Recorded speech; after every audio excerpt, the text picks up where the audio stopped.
যার বাড়িতে মৃত্যু হয় একজন ফেরেশতা কানে ধ্বনি দেয়, ইনকাতাতিল আজাল ওয়ানকাতাতিল আমাল। এই ব্যক্তির আশাও শেষ, বয়সও শেষ, তোমাদের কান্না বেকার, তোমাদের কান্না অনর্থক, এর বয়স শেষ, আশা শেষ। দ্বিতীয় ফেরেশতা বলবে সালাল ইশতিগাল, এর ব্যস্ততা শেষ, কেউ একে আর ব্যস্ত দেখবে না। বাকিয়াল ওয়াবাল, সমস্ত গাফিয়ার সামনে একা একা সম্মুখীন হতে হবে, ওইখানে কেউ যায় দাঁড়াবে না, কেউ খবর নিবে না। তৃতীয় ফেরেশতা বলবে যাহাবাতিল আমওয়াল, যত অর্জন ছিল দুনিয়াতে সব হাতছাড়া, শুধু সস্তা একটা কাপড় গায়ে জড়ানো।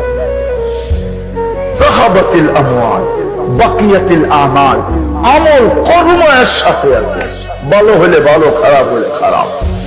ভালো হলে কিরকম, ওটার চিত্র এখন খিচার সময় নেই আমার কাছে। ভালো হলে কিরকম ভালো হবে এতটুকু শুনে নেন, যেটা আল্লাহ রাসূল এক শব্দে বলছেন, এতটুকু দুটা শুনে নেন।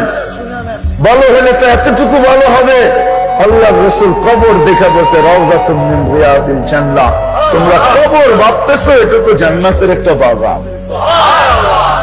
কবরের পাশে যখন লাশ নিবে তো কবরই কানে কানে বলবে ইদান উহাব্বিলু লাকা বাতনি খাদরা, তোমাকে রাখতে দেরি, পেট সবুজ শ্যামল হইতে দেরি হবে না।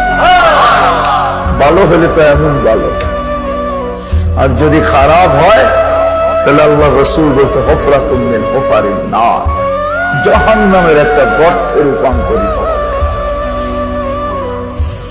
জাহান্নামের একটা গর্তে রূপান্তরিত হবে।